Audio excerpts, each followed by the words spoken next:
Nos encontramos en el segundo día del Congreso Latinoamericano de Seguridad ASIS 2017, aquí en el centro Citibanamex, y nos acompaña en el stand de Seguridad en América nuestro amigo Gerardo Macías, director general de Protectio. ¿Cómo estás, Gerardo? ¿Qué tal, Sam? Qué gusto saludarte. Bien, es un placer, gracias por la invitación. Muchas gracias, amigo. Protectio, una compañía, bueno, que con todo tu bagaje, pues expertos en la parte logística. Platícanos, qué hay de nuevo en todo lo que es la seguridad logística? Bueno, al final, la cadena de suministro tiene unos grandes avances y tiene unos elementos claves que van a entrar al mercado muy fuertemente y que hay que estar considerando, pero en la industria general, porque al final la cadena de suministro se refiere a todo lo que se mueve y todo el mundo utiliza cadena de suministro. Y entran, yo lo derivo en dos tendencias claves para los próximos años. La primera es pues el desarrollo industrial, lo que le llaman el 2.0, ¿sí? Junto con esas tecnologías disruptivas que están entrando, ¿no? La parte de desarrollo industrial que empezó prácticamente en el siglo XVIII, cuando la máquina de vapor, ¿sí? Junto con la mecanización, y después en el siglo XIX, con la introducción de la electricidad para llevarla a la industria, ¿sí? Y a los hogares también. Y después en el siglo XX, toda la automatización que se dio. Y ahora, en lo que le llaman la revolución industrial 4.0, viene toda esta parte disruptiva. ¿Y a qué se refiere esa tendencia de tecnología disruptiva? Por ejemplo, la Big Data, grandes cantidades de información que está rodando en el mundo, donde más que ser información, se vuelve una fortaleza el poder administrar tanta información para revisar tendencias, necesidades y orientaciones del mercado. Y esa orientación del mercado de qué requiere una persona o un usuario se convierte en una necesidad y eso se convierte en una logística que tiene que trabajar coordinadamente para cubrir esas necesidades. Claro. Por otro lado, está dentro de esas tecnologías disruptivas la ciberseguridad, que es un elemento clave hoy por hoy. Acabamos de tener el mes pasado algunos ataques que afectaron a grandes empresas. Entonces, esa innovación se convierte en un riesgo si no es correctamente administrado y por eso la ciberseguridad. Otro elemento clave, se me está pasando uno, y déjame revisarlo porque es tema que voy a dar ahora en la Universidad de Comillas, en el seminario. Sí. Y estoy desarrollando los temas y estoy juntando información importante para poder repartir. Otro elemento clave, pues, obviamente, es la nube. Sí, claro. Que hoy por hoy fue un elemento que cambió todos los chips que traíamos en la cabeza con respecto a capacidades de almacenamiento. Así es. La realidad aumentada. Okay. ¿Cuál es la realidad aumentada? Que tenemos que trabajar también logísticamente. Todas estas herramientas, tenemos los celulares, donde tú visualizas ya mapas de dónde están los restaurantes y puedes llegar a ver qué restaurantes tengo aquí. Esa es la realidad aumentada, que ya es un día a día. Los lentes que sacaron donde puedes visualizar los bancos que existen. Es realidad aumentada, que si tú lo implementas a la logística, es una innovación disruptiva. Claro. ¿Cómo la administras? Claro. ¿Por qué? Porque al final genera productividad, pero sí la sabes aprovechar, si no, cambia el modelo y se convierte en una oportunidad desaprovechada. Un ejemplo podría ser de que ahora con los sistemas de biovigilancia que se pueden integrar, vamos a pensar en la cabina de un tráiler. Claro. Tú puedes ir viendo el trayecto, el chofer, los hábitos del chofer, la velocidad en la cual va. Y todo eso puede recaer precisamente en todo un control logístico, claro, precisamente. Y sí, Eso ya se puede hacer y muy fácilmente. Hasta hace unos años, por ejemplo, la vigilancia en camiones era complicada porque no podía ser en tiempo real. Ahora con todos los mecanismos rompe ese paradigma y hay que saberlo administrar. Correcto. Y aprovechar principalmente. Otra cosa es la robótica, ¿no? Colaborativa. Sí. Es como las máquinas trabajan conjuntamente con los seres humanos, Sí. para que cumplan un objetivo. Esto puede ser ya ahora los vigilantes automatizados, los robots, ya como vigilantes que pueden estar circulando en los centros comerciales.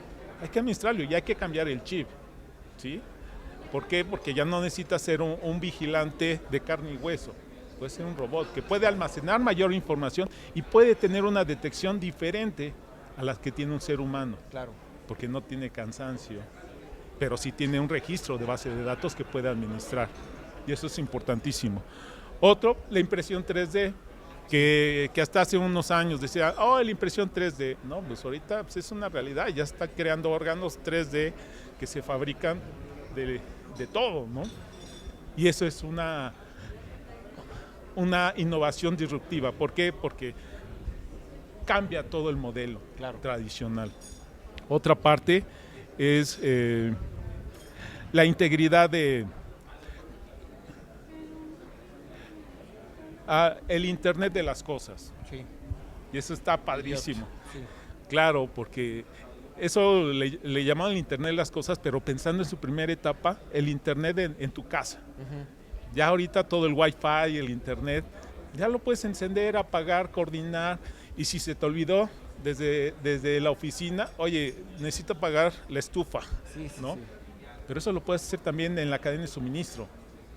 Entonces es cómo integras esos elementos claves dentro de tu cadena de suministro. Y otra cosa que me parece a mí maravillosa es la simulación. Okay. ¿Sí? Digo, y la simulación, dentro de todo esto, pues ya están los autos que estuvieron en simulación de grandes marcas, sí, de manejo automático, que no necesitan piloto. Eso va a dar un cambio estructural, claro, a la logística. Claro. Imagínate un tráiler llevando sin cansancio, recorriendo kilómetros. Entonces todas esas tecnologías disruptivas van a generar esa evolución, y es donde la seguridad logística tiene que integrarse, porque deja de separarse la seguridad, es decir, se integra en un modelo íntegro, donde ya no llamas, ¿dónde está el área de seguridad? No, es parte de la integración de la cadena de suministro. Claro. Y tienes que aprovechar esas tendencias, y los expertos en seguridad es el camino que debemos de adoptar. La otra tendencia que veo sumamente importante y global, pues, es la parte socialmente responsable. Sí. No desde el ámbito de dar a la gente dinero a ayudar, que a veces se tergiversa, no, va más allá, de cómo resuelven los problemas de una sociedad. Sí. Nosotros en seguridad, que manejamos grandes cantidades de gente, te das cuenta grandes problemáticas que tienen en sus comunidades. Entonces, ¿cómo integras elementos claves para recomponer el tejido social que pueda ayudar a mejorar nuestras condiciones como país? La primera, pues obviamente, educación. Sí. O sea, sin temor a equivocarme, prácticamente el 80% de los guardias de seguridad creo que tienen la secundaria terminada. ¿Cómo los llevamos a la preparatoria? Claro. Nosotros como Protectio implementamos un plan de desarrollo, de tal manera que podamos becarlos para que realicen su preparatoria. Y con eso aportar más. La única forma que podemos nosotros generar valor a la comunidad es con educación. Claro. Por otro lado, también analizar esas comunidades donde se gestan los delitos, ¿sí? Y sabemos que son barrios o comunidades, pero no nos ponemos a analizar cómo se desarrolló esa comunidad, cómo vive, qué necesita. Seguramente es un trabajo del gobierno, pero creo que nosotros los empresarios podemos generar más valor y darle esa objetividad de desarrollo. Es increíble, por ejemplo, que tengo empleados que se trasladan a su centro de trabajo y gastan diariamente alrededor de 80 pesos diarios. Eso puede representar un 30 o 35% de su salario mensual. Es increíble. O sea, entonces hay que crearle elementos económicos o estrategias o ayudarlos a presionar para que se creen pues vías de acceso, de tal manera que ellos tengan un transporte barato. Claro.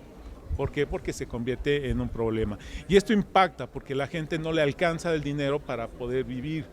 Y si no le alcanza, entonces es deficiente.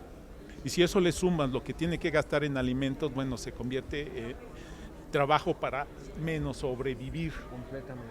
Entonces no, hay que cambiar y para eso hay que analizar esas comunidades. Esta parte socialmente responsable tiene un impacto muy grande, pero hay que revisarla y es un tema muy importante.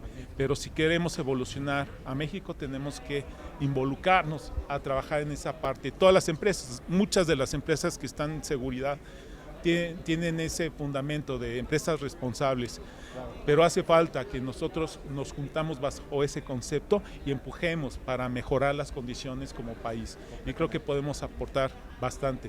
Y esas son las megatendencias, eso en esta parte como México, pero también es una tendencia global. Realmente en el mundo, todo el mundo está pensando en cambio climático, en cómo regular algunas cuestiones que nos pueden afectar en el mundo. Magnífico, ¿Sí? Magnífico. Y estoy completamente de acuerdo en este último tema que mencionas de responsabilidad social. Muchas veces los empresarios tenían o tienen, la gran mayoría, la mentalidad de decir lo que pase de la oficina para afuera no es mi problema, en el tema del transporte a lo cual se tienen que enfrentar muchos de nuestros empleados, o el tema de su educación tampoco es mi problema porque simplemente no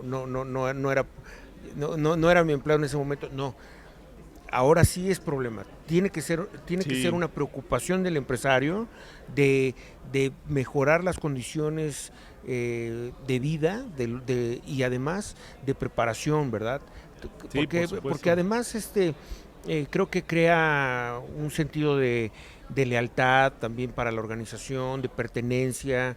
Y de lo que yo creo que cualquier empresario buscaría tener en su organización, gente verdaderamente comprometida y con la camiseta puesta, ¿no? Sí, por supuesto, todos estamos buscando ello, pero a veces nosotros también tenemos que entenderlos y tenemos que aportar y generar. No únicamente quejarnos con el gobierno, quejarnos de todo, ¿no? ¿Cómo nosotros como empresarios les generamos valor y mejores condiciones? En este proyecto de movilidad pusimos un transporte como prueba, fue increíble la aceptación que tuvo, ¿no? Es un camión que tiene plazas, 55 plazas. Híjole, a veces quisieras meter más o quisieras tener más recursos para apoyar más, pero lo aprovechan y esto es un beneficio para ellos porque dicen, ya dejo de gastarme esos 80 pesos diarios, ¿no? Y ahora me los ahorro, ahora apoyo para educar mejor a mis hijos o para comprarle ropa y son muchas situaciones increíbles, ¿no?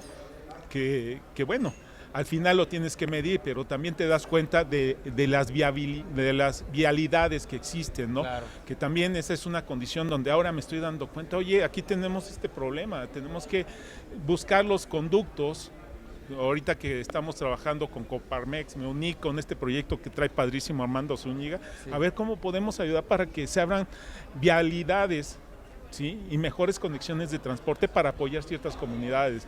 Pero bueno, es un trabajo largo, pero lo importante es identificar que hay un problema y poner tu grano de arena para evolucionar y cambiar eso. Completamente. Pues Gerardo, pues muchísimas gracias por habernos concedido esta entrevista, que nos hayas platicado las nuevas tendencias de la seguridad logística y bueno, y además este tema tan importante que es la responsabilidad social que hace tanta falta en nuestro país. No, muchas gracias por la invitación y bueno, estaré dando el seminario con la Universidad de Comillas de Madrid, ahí platicaré de todo esto y entraremos un poco más a detalle, la verdad es de que está padrísimo y súper interesante. Muy bien. Ya estaremos dando ese seminario, creo que es en agosto. En agosto. Como todos los años, participando para la universidad. Así es. Magnífico. Gracias. Amigo, un placer. Muchas gracias por tu tiempo y bueno, pues seguimos aquí en el Congreso. Gracias.